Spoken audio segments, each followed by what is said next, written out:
Cross-section maps prove Earth is flat. Cross-section maps of Canada, coast to coast from west to east, looking north as though you're in the US. So welcome back to Flatwater. What we're going over today is cross-section maps of Canada and of other places, and some other evidences that again prove that the Earth is flat.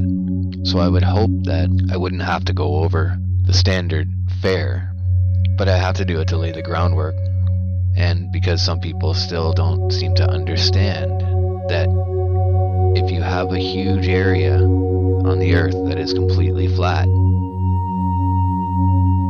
and there is no curvature, that we cannot be living on a large ball,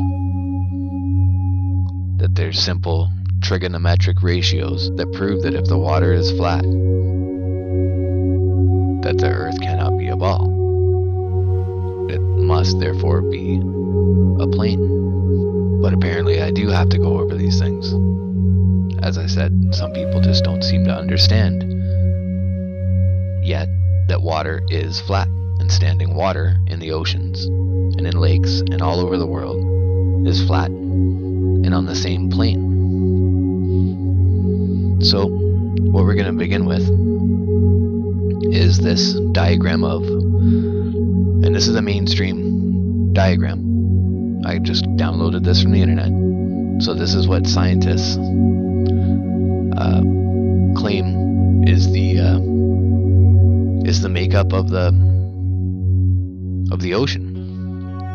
So we have 2007 Thomson Higher Education. And so as you can see, the water is flat. They made no mistake there.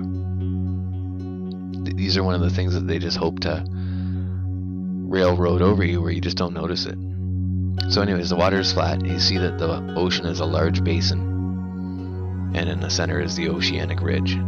So this is what we're going to be looking at, is from going from continent to continent across the ocean and then across the continent itself, to look at the actual shape of the Earth and the contour of the shape of the Earth. So we're starting here in Canada, and here it is. There's BC, British Columbia,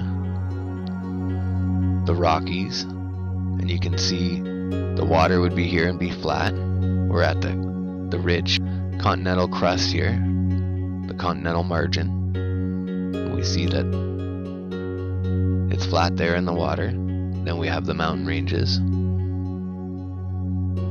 and we go across. We're going across Canada from west to east. Again, we're still in British Columbia. And then you see the Great Plains, the Alberta Plateau in northeastern BC. Flat-lying sedimentary rocks. Then we move across Alberta, and you can see right here the red line, the area that it's indicating in Alberta, and it's about half of Alberta. And then the next one, this one is the next half of Alberta. You can see the red line. And then we have the prairies, which we know is flat. And then we have Ontario, Lake Superior, Lake Michigan, Lake Erie, Lake Ontario, and the Gulf of St. Lawrence, and then mean sea level, back to sea level. So we just went coast to coast across Canada, and you just saw that aside from the mountains, it's dead flat. We're going to go over it one more time here. You see it again. Across the prairies, down across Ontario, and back to mean sea level. And so then when we look at the makeup of the basins in North America, we see that the water basins, the drainage basins, are essentially flat areas. They're very close to being flat because it's all one large watershed area. And so you see how large it is here in Canada. We have the St. Lawrence and the Hudson's Bay. Both are massive drainage areas. And then the last one is called the Mackenzie Drainage Basin. And then we have the Mississippi, which is another massive basin.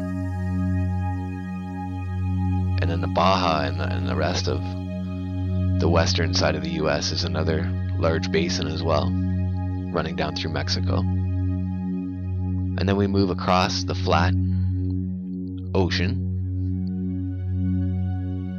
the deep ocean basin, and over to Europe. And now check out these cross-section maps of Europe.